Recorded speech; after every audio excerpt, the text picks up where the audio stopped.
Thank you. Chair recognizes Dr. Benishek. Thank you, Madam Chairman. Well, thanks for your testimony. I heard a lot of things that were very interesting. Dr. Liptik, I think you mentioned non-commercial food outlets in your testimony. What's that? You said non-commercial food output? I think that was something you mentioned in your testimony. What does that mean?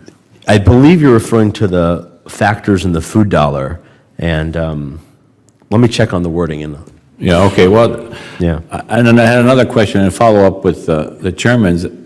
32% was one of the inputs in the non-farm pricing. That was the largest one, and I didn't understand what that was. What is that, just eating out? So the overall U.S. food dollar can be broken down by the industries that contribute to the food supply chain. And so we talked about the 10 and the 17 for the farm. So 32% of the food consumed in this country is consumed outside the home? Is that what that means? 32% of the costs of buying food are from the food service part of the process. So at the end, the food is produced from the farm all the way through the chain, and then it gets to the back door of the restaurant, for example.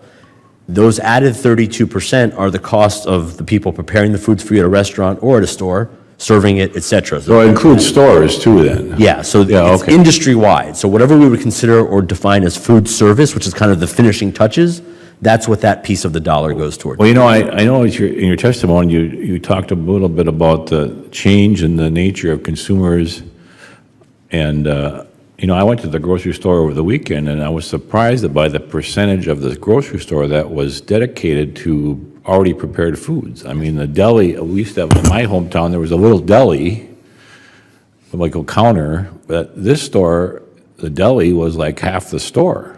So that, and it was like all $9.99 a pound. No matter what it was like vegetable. You know, I mean, it was unbelievable to me.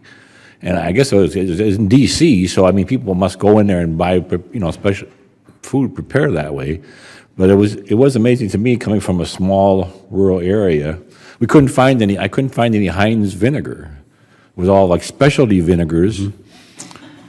You know what I mean? It was just amazing because I was looking for some apple cider vinegar I used to put in my eggs when I poach eggs. But anyway, I didn't want to pay a premium price for vinegar. And it was weird going to the store. I mean, I go to the store, you know, at home a lot, but I don't really shop here in D.C. that often at the grocery store.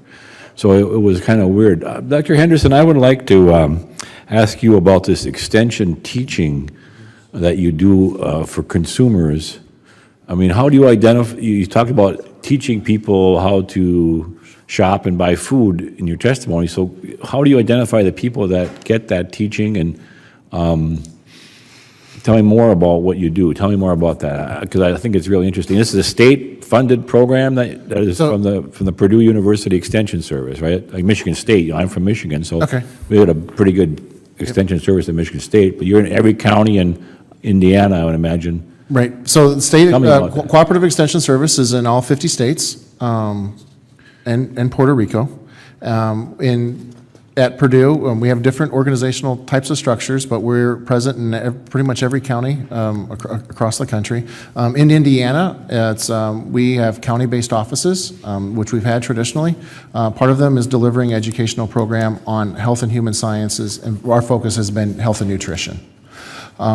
How do you identify the people that you're teaching? So how we do that is through our connections in local communities, just like many other different educational programs.